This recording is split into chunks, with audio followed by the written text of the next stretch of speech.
Hello students, good morning. जैसा कि कल के वीडियो में हम लोग क्लास 6 विषय हिंदी में जो 5वां अध्याय है जिसका नाम है ऐसे थे बापू, यानी जो 5वां अध्याय दिया है जिसका नाम है ऐसे थे बापू, इस पाठ के बारे में कल के वीडियो में हम लोग पढ़े थे।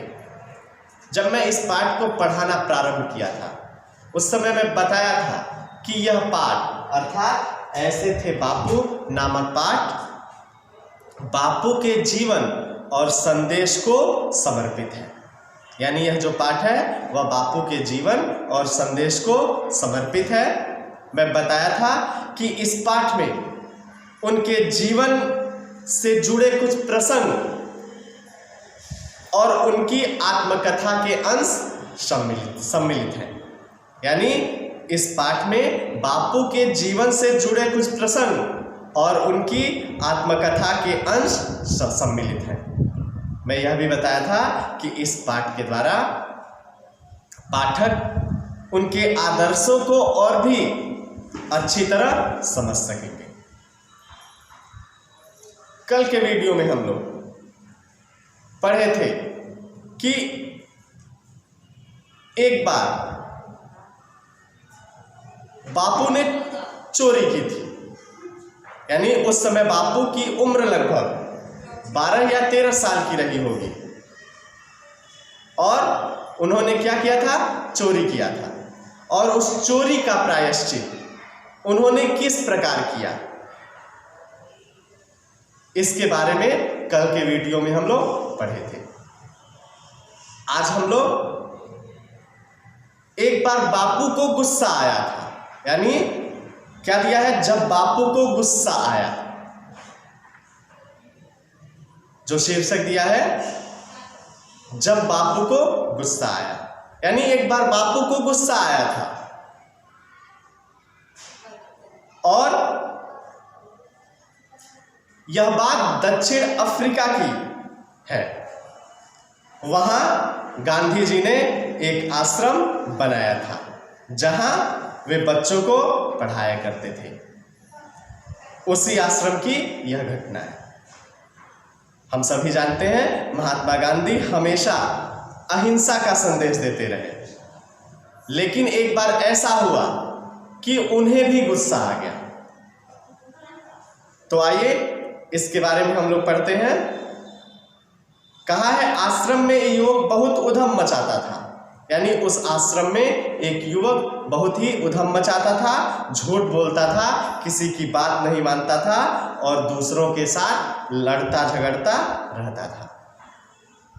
एक दिन उसने बहुत ही उधम मचाया। बापू कहते हैं मैं घबरा गया। ठीक है, मैं विद्यार्थियों को कभी सजा नहीं देता था। बापू क्या कहते हैं, बापू कहते हैं मैं विद्यार्थियों को कभी भी सजा नहीं देता था, पर इस बार मुझे बहुत क्रोध आया। बापू कहते हैं इस बार मुझे बहुत क्रोध आया और मैं उसके पास पहुंचा। बहुत समझाने पर भी वह नहीं समझा। बापू कहते हैं उसने मुझे धोखा देने की भी कोशिश की और मैंने अपने पास पड़ा हुआ रूल उठाकर उसकी बाह पर दे मारा। यानी बापू अपने पास पड़े हुए रूल को उठा करके उसके बाह पर मारे। मारते समय मैं कांप रहा था। बापू कहते हैं जिस समय मैं उस युवक को मार रहा था उस समय मैं कांप रहा था और इसे उसने देख लिया होगा। यानी कांपते हुए, बापू को कांपते हुए उस युवक ने देख लिया होगा। बापू कहते हैं कि किसी विद्यार्थी को इससे पहले मेरी ओर से ऐसा अनुभव नहीं हुआ था। वह विद्यार्थी रो पड़ा। ठीक है, और उसने बापू से माफी भी मांगी। उसे डंडा लगा और चोट पहुंची, वह इसलिए नहीं रोया था। यानी वह युवक इसलिए नहीं रोया था कि उसे मार पड़ी थी और चोट लगी थी। बापू कहते हैं अगर वह मेरा मुकाबला करना चाहता तो मुझसे निपट सकने की शक्ति उसमें थी। उसकी उम्र कोई 17 साल की रही होगी। उसका शरीर सुडौल मतलब सुगठित था, पर मेरे रूल में उसे मेरे दुख का दर्शन हो गया। यानी उसने यह देख लिया, यानी जिस समय बापू उस युवक को मार रहे थे उस समय वह युवक देख लिया, यह जान गया कि बापू बहुत ही दुखी हैं।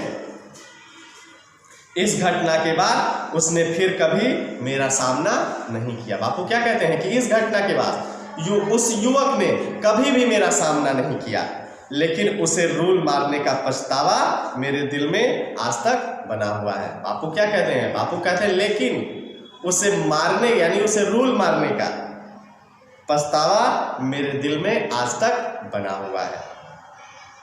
मुझे डर है कि बापू कहते हैं मुझे डर है कि उसे मारकर मैंने अपनी आत्मा का नहीं बल्कि अपनी पशुता का ही दर्शन कराया था। तो इस प्रकार से आज के वीडियो में हम लोग बापू के एक बार गुस्सा आ गया था। मैं बताया यह घटना, यह बात कब की है? यह बात दक्षिण अफ्रीका की है, जहां गांधी जी ने एक आश्रम बनाया था जहां वे बच्चों को पढ़ाया करते थे। उसी आश्रम की घटना है जिसके बारे में हम लोग पढ़े हैं। आज के वीडियो में बस इतना ही। कल के वीडियो में हम लोग पुनः इस पाठ में जो बचा हुआ भाग है उसको पढ़ेंगे और उसके बारे में जानेंगे। आज के लिए बस इतना ही। धन्यवाद।